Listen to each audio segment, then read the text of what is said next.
answer it at all. The world economy is volatile. Europe's employment and production troubles are causing the European stock markets and therefore the international stock markets to slump. On the other hand, this has strengthened the value of the American dollar against euro, for a little while anyway. What is a faraway exotic disease called Ebola has landed now on the American soil, and panic is spreading on the internet, particularly, I understand, and places like Texas where it has landed because of this virus. Another virus called Entero has taken several young lives in the United States. For either of these diseases, there is no known cure. Companies are laying off workers, and unemployment is still not decreasing enough. Mortgages are hard to come by, hard to get often approved, and growth of the economy is slow. The world we live in is so full of uncertainty and threats of all kinds that fear and even panic can easily begin to take over people's lives. This kind of climate of fear of what might happen to my health or wealth and life leads to a slippery road of the sense of scarcity and insufficiency of goods and material needs. And this often leads people to acquiring and hoarding things beyond what we really need. One doesn't have to end up on the TV show Hoarders in order to be one. For us who are affluent and well-educated, it is easy to blame our sense of scarcity on the politics or economics of greed. Of course, greed is at work when we succumb to the illusion of scarcity. But why should we accept the illusion of scarcity? Why do we allow our hearts and lives be taken over by the heresy that we do not have enough, that our lives are scarce?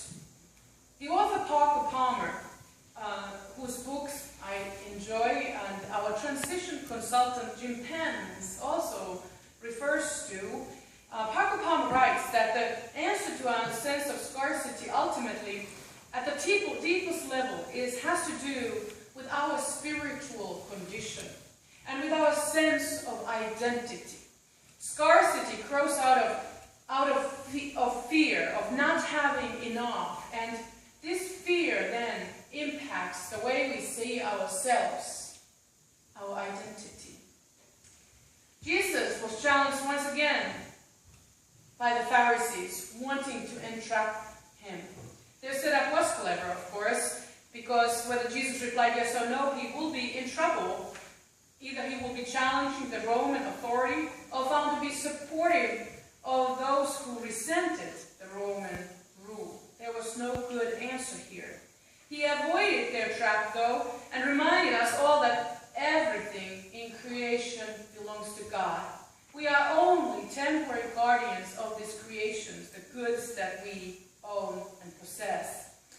Jesus' reply not only dodged the Pharisees' question, it set the listeners into right relationship with God, in a relationship to what belongs to whom.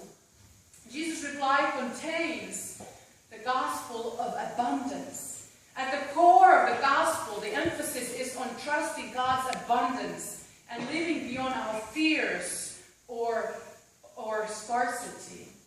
St. Paul, in his letters, time after time, encourages his listeners to give thanks to God at all times, in all places, constantly.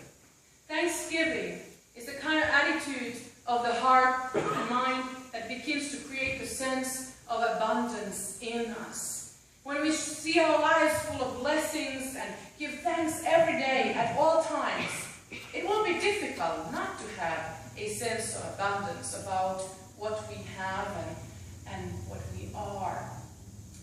Parker Palmer speaks of the paradox of scarcity and abundance this way.